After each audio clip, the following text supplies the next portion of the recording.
کیا کہیں، ایک مبارک مہینہ آ رہا ہے، اللہ تعالیٰ ہمیں اس کی قدردانی کی توفیق عطا فرمائے، جس کو رمضان المبارک کہتے ہیں۔ آواز آ رہی بات، مائک تو چل نہیں رہا، آواز آ رہی ویسے فی لگا لیں، ایسا کریں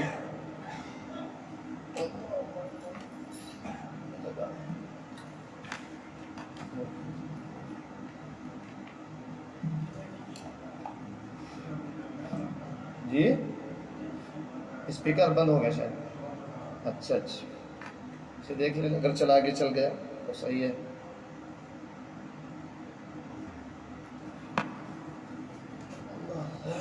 تو رمضان المبارک کا مہینہ آ رہا ہے، اللہ تعالیٰ ہمیں اس کی قدردانی کی توفیق عطا فرمائے۔ ایک بڑے صحابی ہیں، بڑے تابعی، معلّہ ابن فضل رحمۃ اللہ علیہ، وہ صحابہ کرام رضوان اللہ تعالیٰ علیہم اجمعین کا معمول نقل فرماتے ہیں، کہتے ہیں کانوا یدعون اللہ ستۃ اشہر ان یبلغہم رمضان، کہ صحابہ کا معمول تھا کہ 6 مہینے پہلے یہ دعا شروع کر دیتے تھے کہ یا اللہ ہمیں رمضان تک پہنچا دیجیے۔ ثم یدعونہ ان یتقبل، پھر 6 مہینے تک یہ دعا کرتے تھے یا اللہ ہمارے رمضان کے روزوں کو قبول فرما دیجیے۔ وہ سال اسی میں گزر گئے۔ ان سے پوچھے ذرا وفاداری کیا ہوتی، باوفا بندے کیسے ہوتے ہیں؟ 6 مہینے پہلے دعا کی کہ رمضان یا اللہ رمضان تک پہنچا دیجیے، اور 6 مہینے بعد تک دعا کر رہے ہیں یا اللہ ہمارے روزوں کو، ہماری تراویح کو قبول کر لیجیے۔ اگر کوئی بڑا سا بڑا مالدار ہمیں مال و دولت دے تو ہم اس کے لیے پیاسا نہیں رہ سکتے پورے دن، لیکن ایک آپ کی ذات ہے کہ آپ کے لیے پیاسا رہتا ہے، نہ آپ کو دیکھا ہے، صرف آپ کو محسوس کیا ہے۔ آپ کے نبی صادق مصدوق سیدنا محمد رسول اللہ صلی اللہ علیہ وسلم کی باتوں پر ایمان رکھ کر، یہ ہمارا کیسا ایمان ہے؟ آپ کے لیے مر رہے، آپ کے لیے کٹ رہے، 1 منٹ ہوتا ہے روزے میں افطار کے لیے، لیکن مجال نہیں کہ ٹھنڈا گھونٹ کا شربت منہ میں چلا جائے۔ ذرا ہم نے آپ کو ہمارے جلال الدین رومی رحمۃ اللہ علیہ فرماتے تھے کہ اللہ میں ایسا عاشق ہوں، یا اللہ میں ایسا عاشق ہوں آپ کا کہ میرا عشق تو ظاہر ہے لیکن میرا محبوب ظاہر نہیں، آپ مجھ سے پوشیدہ ہیں، چھپے ہوئے، لیکن میرا عشق دیکھیے، آپ کے لیے روزے رکھنا، آپ کے لیے نمازیں پڑھنا، آپ کے لیے تہجد میں اٹھنا، رات میں سردیوں میں وضو کرنا، آپ کا عشق، میرا عشق ظاہر ہے لیکن آپ چھپے ہوئے ہیں۔ تو رمضان مبارک کا مہینہ آپ اس اندازہ لگائیے کتنا مبارک مہینہ۔ صحابہ کرام جیسے دنیا میں سب سے اعلیٰ مخلوق، انبیاء کے بعد سب سے اعلیٰ درجے کی مخلوق یہ دعا کر رہی ہے 6 مہینے پہلے کہ اللہ ہمیں رمضان تک پہنچا دیجیے، اور 6 مہینے کے بعد یہ دعا ہو رہی ہے کہ اللہ ہم سے رمضان کے روزوں کو قبول کر لیجیے۔ ہمارا کیا حال ہے؟ وہی غفلت میں، وہی سستی میں رمضان آ جاتا ہے اور چلا جاتا ہے، کوئی پرواہ نہیں، پہلے سے کوئی تیاری نہیں کی، گناہوں سے توبہ نہیں کی۔ حضرات علماء فرماتے ہیں کہ رمضان کی رحمتوں برکتوں کا نزول اس آدمی کو محسوس ہوتا ہے جو پہلے سے توبہ کر کے رکھے، پہلے سے تیاری کر کے رکھے، پہلے سے اپنے دل کو صاف کر کے رکھے۔ تو اب بھی 1 دن باقی ہے، پتہ تو یہ بھی نہیں کہ ہم میں سے یہ رمضان بھی کسی کو ملے گا، اگرچہ 2 دن باقی ہیں صرف، لیکن 1 لمحے کی خبر نہیں، لیکن بظاہر ظاہری اعتبار سے ہم رمضان کے بالکل قریب ہیں۔ تو بالکل توبہ سے تیاری پر رہیے، جب ہمارا دل بالکل پاک صاف ہوگا، سیقل ہوگا، بالکل پالش والا، تو اللہ کی رحمتیں آئیں گی، اللہ کی برکتیں آئیں گی، اس وقت پر مزہ میں محسوس ہوگا۔ نبی اکرم صلی اللہ علیہ وسلم ایک دفعہ ممبر پہ چڑھے، ایک ممبر پہ پیر رکھا تو آمین، حدیثیں آتی رہتی ہیں، لمبی حدیث ہے، میں تو صرف ایک بات بتاؤں گا۔ تو صحابہ نے پوچھا کہ یا رسول اللہ آج آپ ممبر پر تشریف لے گئے، پہلے درجے پہ پیر رکھا تو آمین، دوسرے پہ رکھا تو آمین، تیسرے پہ رکھا تو آمین، یہ معاملہ کیا تھا؟ تو اس میں سے ایک بات یہ بتائی آپ صلی اللہ علیہ وسلم نے کہ وہ جبرائیل علیہ السلام آئے تھے اور یہ بد دعا دی تھی کہ اللہ تعالیٰ اس کو برباد کر دے، ہلاک ہو جائے، برباد ہو جائے وہ شخص جس کو رمضان جیسا مبارک مہینہ ملے اور پھر بھی اس کی مغفرت نہ ہو۔ رمضان جیسا مبارک مہینہ غفلتوں کے ساتھ، سستی کے ساتھ، لاپرواہی کے ساتھ گزر جائے۔ جب یہ رمضان کا مہینہ ہمارے اوپر اس طرح گزر گیا کہ ہماری مغفرت نہیں ہوئی، تو بتائیے کون سا لمحہ، کون سی گھڑی، کون سا مہینہ ایسا آئے گا جس میں ہماری مغفرت ہوگی اور جس کے لیے نبی اکرم صلی اللہ علیہ وسلم بد دعا کر دے؟ ماں باپ کی بد دعاؤں سے ڈر، ہمارے نے فرمایا ماں باپ کی بد دعاؤں سے ڈرنے والوں، پیروں کی بد دعاؤں سے ڈرنے والوں، فقیروں کی بد دعاؤں سے ڈرنے والوں، کبھی نبی اکرم صلی اللہ علیہ وسلم کی بد دعا سے بھی ڈر جایا کرو۔ فرما رہے ہیں اللہ ہلاک کرے اس شخص کو، برباد کرے اس شخص کو جو رمضان کا مہینہ پائے اور اس کی مغفرت نہ ہو۔ ایک جگہ فرما دیں اللہ لعنت فرمائے اس شخص پر جو غیر محرم عورتوں کو دیکھے۔ فرمایا کبھی اللہ کے نبی کی جن کس جوتیوں کے صدقے میں ولایت ملتی ہے، شرافت ملتی ہے، کبھی ان کی بد دعا سے بھی ڈرا کرو۔ تو جس کا رمضان غفلت میں گزر گیا، اسی طرح گناہوں میں گزر گیا۔ پہلے بھی وہی زندگی تھی، غیبتیں جس طرح جاری تھی رمضان میں جاری، جھوٹ جس طرح جاری تھا رمضان میں جاری، جس طرح بکواس کی بیہودہ باتیں رمضان میں جاری تھی جاری۔ دیکھیے آپ ذرا اپنے شہر کا حال دیکھیے، تراویح کے بعد ہوٹلوں میں کئی گھنٹے بیٹھے رہتے ہیں۔ رمضان المبارک کا مہینہ، ایک لمحہ حضرت امام ربانی مجدد الفسانی رحمۃ اللہ علیہ فرماتے رمضان کے ایک لمحے کی برکت آدمی کو اللہ کا دوست بنانے کے لیے کافی ہے۔ تراویح پڑھ کے آئے، رات کو جاگنا مقصود ہے، بس مسلسل چائے کے ہوٹلوں پہ بیٹھے باتیں کر رہے، موبائل دیکھ رہے، ویڈیو دیکھ رہے۔ ارے بھائی اس سے لاکھ درجے افضل تھا کہ ہم لوگ سو جاتے۔ چنانچہ علماء نے صاف طور پہ وضاحت پہ لکھا ہے کہ بدبخت، بد نصیب، محروم آدمی ہے وہ جس کے رمضان میں گناہ نہ چھٹے، جس کے رمضان میں اللہ کے تعلق میں اضافہ نہ ہو، اللہ کی محبت کے تعلق میں اضافہ نہ ہو، بالکل محروم ہے، وہ اپنی محرومی کو طے کر لے۔ چنانچہ حضرت شیخ عبد القادر جیلانی جن کو آپ پیران پیر کہتے ہیں، ان کو ساری دنیا مانتی، فرماتے ہیں کہ اگر تم نے اپنے دل کی حالت کی رمضان میں درستگی نہیں کی تو پھر کون سا زمانہ آئے گا درستگی کا؟ پھر تمہارا دل درست نہیں ہو سکتا۔ رمضان میں جتنی محنت کرنی ہے کر لو، جتنا کچھ کرنا ہے کر لو، بس رمضان کا مہینہ، اور یہ ہمیں نصیب ہو رہا ہے۔ اللہ تعالیٰ ہم سب کو نصیب کرے۔ ذرا دیکھیے ابھی تک آج کے دن تک کتنے لوگ چلے گئے جنہیں پچھلے سال رمضان نصیب ہوا تھا، اب نصیب ہے۔ صحابہ کرام رضوان اللہ تعالیٰ علیہ مجمعین اور بزرگان دین کے یہاں معیار یہ تھا، بزرگی سے نہیں نماز جانچی جاتی تھی کہ فلاں آدمی اتنا بڑا بزرگ ہے، اتنی نوافل پڑھتا ہے، اتنی تہجد پڑھتا ہے، یہ اتنے سال سے مدرسے میں پڑھا رہا ہے، یہ اتنے سال سے تراویح سنا رہا ہے 50 محراب۔ نہیں، ان کے یہاں معیار صرف یہ تھا کہ اس آدمی کو 50 سال کے رمضان مل چکے، یہ بڑا اللہ والا ہے۔ اور ہمارے 50 سال کی بوڑھوں کا حال دیکھیے، باہر سڑکوں پہ بیٹھ کر بیڑیاں پیتے ہیں، گٹکے کھاتے ہیں۔ وہاں معیار ہی یہی تھا کہ اس آدمی کو 60 سال کے رمضان مل چکے ہیں، یہ بڑا اللہ والا آدمی ہے، اللہ کا مقبول بندہ ہے۔ اور ہمارے رمضان، ان لوگوں کے رمضان اس طرح گزرتے تھے نا، اس لیے معیار یہی تھا، اور ہمارے رمضان جس طرح غفلت میں گزرتے ہیں۔ تو اس لیے باتیں کر دی۔ اللہ تعالیٰ مجھے بھی بیدار کرے، 2 دن رہ گئے ہیں، اللہ تعالیٰ ہمارے رمضان کو مبارک فرمائے۔ تو اس کی تیاری بس ابھی سے، اس مجلس سے ہی، اس لمحے سے ہی توبہ کر کے جائیے کہ انشاءاللہ کوئی گناہ نہیں کرنا، اللہ کو ناراض نہیں کرنا۔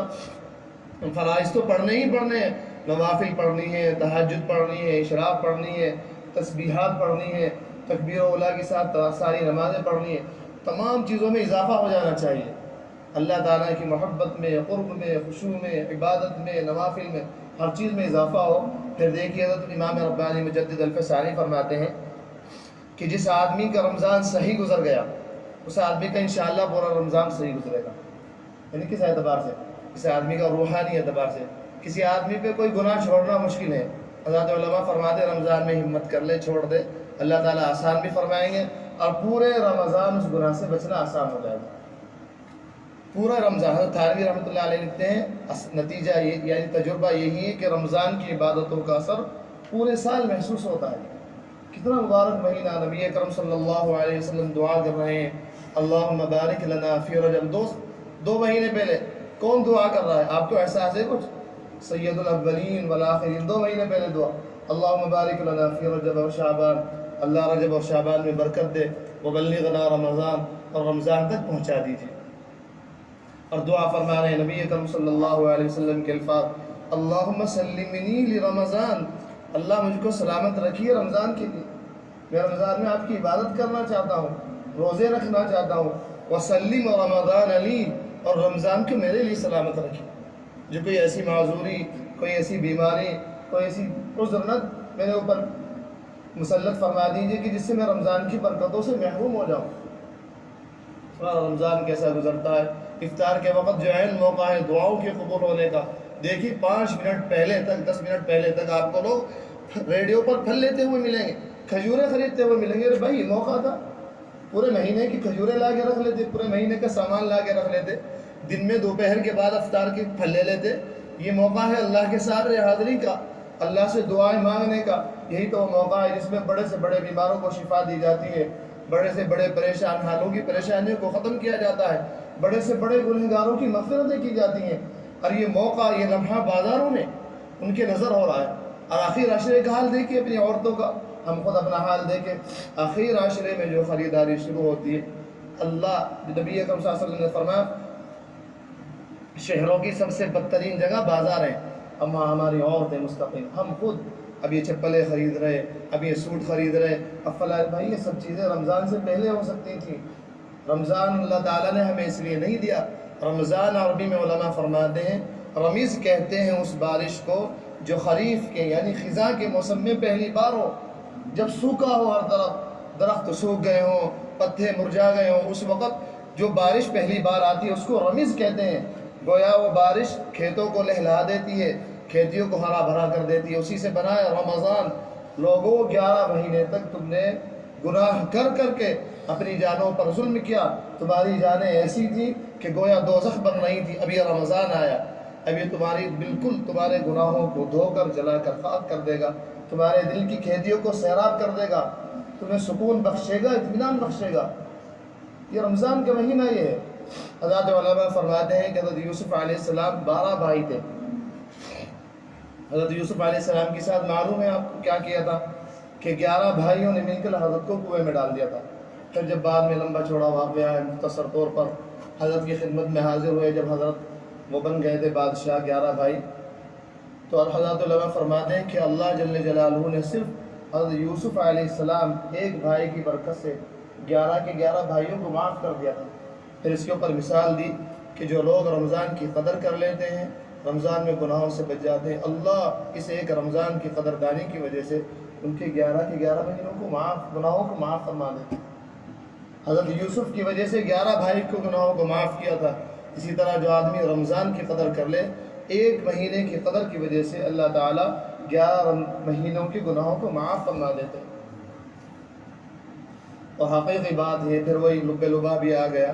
اللہ تعالیٰ عمل کی توفیق دے. اللہ تعالیٰ نے رمضان جو روزے فرض جو فرمائے خود فرما دے. اللہ کرے میری بھی بات سمجھ میں آئے. آپ کہیں گے ہر ہفتے ہی بات ہوتی رہتی, لیکن کیا کہوں, لب لبا بھی ہیں. زندگی کا مقصد یہی ہے, زندگی کا ٹارگیٹ یہ ہونا چاہیے, اسی پر جینا ہونا چاہیے, اسی پر مرنا ہونا چاہیے. خود فرماتے ہیں قرآن میں سیقول کے بارے میں, یا ایھا الذین آمنوا کتب علیکم الصیام, تل کے بارے میں, یا ایھا الذین آمنوا کتب علیکم الصیام, لوگوں ہم نے تم پر روزے فرض کر دیے. اب آدمی گھبرا جاتے, روزے میں ایسا ہے, روزے میں ایسا ہے. فرمایا نہیں, گھبرائیو مت, کما کتب علی الذین من قبلکم, تم سے پہلے لوگوں پر بھی فرض کر دیے تھے. آدمی کی خصلت یہ ہے جب اسے معلوم ہوتا ہے کہ میں ایک پریشانی میں ہوں, پھر اسی پریشانی میں دوسروں کو دیکھتا ہے کہ بھائی سے بھی تو یہ پریشانی ہے, میں شوگر کا مریض ہوں, شوگر کا مریض تو یہ بھی ہے, مجھے دل کی تکلیف ہے, دل کا مریض تو یہ بھی ہے, تو اس کی تکلیف ہلکی ہو جاتی ہے. اسی طرح اللہ تعالیٰ نے فرمایا ہر تکلیف ہلکی کرنے کے لیے دیکھو, اسے بوجھ نہ سمجھنا. صرف تمہارے پر روزے فرض نہیں کہ کما کتب علی الذین, تم سے لوگوں پر بھی پہلے فرض ہو چکے ہیں. اب مقصد میں بتا دوں تمہیں, اللہ تعالیٰ فرما رہے مقصد کیا ہے, لعلکم تتقون, تاکہ تم متقی بن جاؤ. ابھی اللہ نے کبھی یہ بات نہ کہیں پڑھی نہ کہیں سنی, اللہ کے فضل و کرم سے بھی بیٹھا تھا, میں ذہن میں آئی کہ کیا نام کہ سحری کا وقت ہوتا, اور یہ بھی ہو سکتا تھا کہ اللہ تعالیٰ طلوع یعنی فجر کے بعد رکھ دیتے سحری کا وقت, یہ کوئی اور وقت رکھ دیتے. تہجد کا وقت ہی کیوں رکھا گیا, سوچ رہا تھا میں, اللہ تعالیٰ نے ذہن میں ڈالا تو اللہ تعالیٰ کے فضل سے بات معلوم ہوئی کہ پورے سال اکثر لوگ تہجد نہیں پڑھتے, وہی ہمارا خاص وقت ہے. اس میں ہمارے سامنے گنہگار حاضر ہوتے ہیں, مغفرتیں ہوتی ہیں, بخششیں ہوتی ہیں. پورے سال اکثر لوگوں کی, سب کی تو نہیں, اکثر لوگوں کی تہجد قضا ہو جاتی. ہم نے سحری کا وقت عین اس وقت ہی متعین کر دیا کہ تمہیں لازمی طور پر تہجد میں اٹھنا ہی ہو. تم چاہو یا نہ چاہو 2 رکعت تو پڑھ ہی لو, ہمارے سامنے حاضر ہو ہی جاؤ. ورنہ اللہ تعالیٰ اس بات پر بھی قادر تھے کہ بھائی فجر کی نماز سے سحری کا وقت شروع ہو, عین وہ وقت رکھ دیا کہ تم چاہو یا نہ چاہو پورے سال کے محروم لوگوں تمہیں 2 رکعت کم سے کم تحریم تہجد میں مل جائیں گی. اور اگر جو اس میں بھی محروم رہ گیا وہ کتنا بڑا محروم ہے. جس کو رمضان میں بھی تہجد نہ ملی اس سے بڑا محروم کون ہو سکتا ہے. تو لعلکم تتقون تاکہ تم لوگ متقی بن جاؤ, گناہ چھوڑ دو.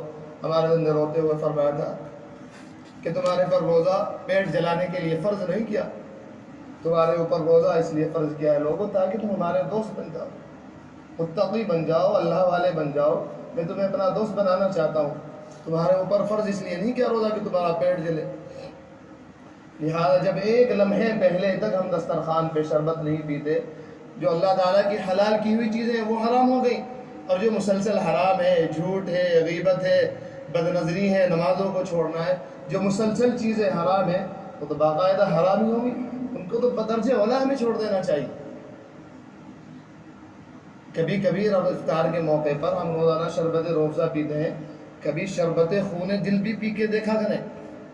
جب کبھی گناہوں کا تقاضا ہو اللہ کو ناراض کرنے کا, اس وقت شربت روح افزا کو چھوڑیے, اصل شربت روح افزا وہ ہے. اس وقت ان تقاضوں کو دبا کر اللہ کو راضی کرنا سیکھیے, پھر دیکھیں انشاءاللہ اللہ تعالیٰ ہمیں کیسی زندگی عطا فرمائیں گے. جلال الدین رومی رحمۃ اللہ علیہ فرماتے ہیں اللہ آپ کی جدائی سے جدائی, ذرا دیکھیے تو کیسے لوگ ہیں, ہم اپنی حالتوں پر غور کریں, دیکھیے کیسے. جلال الدین رومی فرماتے ہیں اللہ آپ کی جدائی سے کڑوی دنیا میں کوئی چیز نہیں ہے. ہم ہر وقت اللہ تعالیٰ کو جدا کرتے ہیں, داڑھی کٹوا کر, اخریں ڈھانک کر, جھوٹ بول کر, نمازیں چھوڑ کر, غیبتیں کر کے. جلال الدین رومی فرما رہے ہیں کہ اللہ دنیا میں آپ کی جدائیگی سے کڑوی کوئی چیز نہیں ہے. اگر آپ مجھ سے جدا ہو گئے میں تو مر جاؤں گا. شاعر نے اسی کو کہا ہے تیرے فراق میں جینا بشر کا کام نہیں, ہزار شکر ہے کہ اس عمر کو دوام نہیں. اللہ ہم آپ کی جدائیگی میں جی نہیں سکتے تھے. دنیا میں ہم اللہ تعالیٰ سے جدا ہے نا, آپ کا لاکھ لاکھ شکر ہے, اپنی موت پیدا کر دی. الموت جسر یوصل الحبیب الی الحبیب, موت ایک پل ہے ایک محبوب کو دوسرے محبوب سے ملا دیتی. اور کتاب میں ایک عجیب بات پڑھی تھی, ایک عورت تھی بڑی اللہ کی عاشقہ, کہتی تھی ان الموت لو رأیت الموت یباع, کہ اگر موت مجھے کہیں بکتی ہوئی مل جائے, لوجدت الموت یباع, اگر میں موت کو دیکھ لوں کہیں بک رہی ہے, لاشتریتہ, تو میں اس کو خرید لوں. کس وجہ سے؟ حبا للہ, اللہ کی محبت کی وجہ سے, وللقاء للہ, اللہ سے ملاقات کی وجہ سے. تو موت کا ایک فطری غم خوف تو ہوتا ہے, وہ تو سب کو ہوتا ہے, اس میں کوئی حرج نہیں. لیکن آخری وقت میں جب عمر کا بھی تقاضا ہو تو اس وقت اعمال ایسے کرنے چاہیے کہ شوق بڑھے گھٹے نہیں اللہ تعالیٰ سے ملاقات کا. تو رمضان کا مقصد منشا یہی کہ آدمی متقی بن جائے, تقوی والا بن جائے, پرہیزگار بن جائے. میرے دوستو اگر یہ سمجھ لیجئے کہ بس یہ ہمارا آخری رمضان ہے, اگر خدا نخواستہ یہ غفلتوں میں گزر گیا اتنا پچھتانا پڑے گا کہ اس کی کوئی انتہا نہیں. ایک صحابی کا انتقال کا وقت قریب ہوا, دوسرے صحابہ نے پوچھا روتے کیوں ہیں؟ رو رہے تھے. کہنے لگا یہ چاہ رہا تھا, اللہ سے دعا کر رہا تھا کہ ایک رمضان اور مل جاتا, ایک رمضان اور مل جاتا. خالد سیف اللہ رحمۃ اللہ رضی اللہ عنہ, جن کو اللہ تعالیٰ کی دربار کہا جاتا ہے, ان سے پوچھا گیا آخری تمنا کیا ہے مرتے وقت؟ کہنے لگے میدان جہاد ہو اور میرے ہاتھ میں تلوار ہو, گرمیوں کے روزوں ہوں, اور خالد سیف اللہ اللہ کی محبت پہ لڑ رہا ہو, اور لڑتے لڑتے جان دے دے, اور افطار کے وقت افطار نبی اکرم صلی اللہ علیہ وسلم کے مبارک ہاتھوں سے کر. یہ تمنا ہے ان لوگوں کی, جان سر کٹا دوں, قلم کرا دوں, اور افطار کا وقت آئے تو اللہ کے نبی بنائے خالد آؤ میرے حوض کوثر سے میرے ہاتھ سے پانی پیو اور افطار کا. بڑا قدر کا مہینہ ہے. اول حصہ اس کا 10 دن رحمت ہے, دوسرا مہینہ مغفرت ہے, اور تیسرا حصہ تو بالکل جہنم سے آزادی. اللہ تعالیٰ اس میں شیاطین کو بند کر دیتے ہیں. لہٰذا بس یہاں سے اس مجلس سے ارادہ کر کے اٹھیے, تو اللہ اس مجلس سے اس کی طرف دھیان تھا, اس کی وجہ سے وقت اس میں وقت. اللہ تعالیٰ ہم سب کو عمل کی توفیق دے. بس یہ آج سے توبہ کر لیجیے, انشاءاللہ کوئی گناہ نہیں کریں گے, جان دے دیں گے, پھر انشاءاللہ رمضان کے مہینے کا مزہ دیکھیے. فرماتے ہیں یستخفون من الناس ولا یستخفون من اللہ, یہ لوگوں سے تو شرماتے ہیں اور اللہ سے نہیں شرماتے. وَهُوَ مَعَهُمْ، اور حالانکہ وہ اس وقت بھی ان کے پاس ہوتا ہے. اِذْ يُبَيِّتُونَ مَا لَا يَرْضَىٰ مِنَ الْقَوْلِ، جب وہ راتوں کو ایسی باتیں کرتے ہیں جو اللہ کو پسند نہیں. وَكَانَ اللَّهُ بِمَا يَعْمَلُونَ مُحِيطًا، اور جو کچھ یہ کر رہے ہیں اللہ نے اس سب کا احاطہ کر رکھا ہے. وآخر دعوانا الحمد للہ رب العالمین.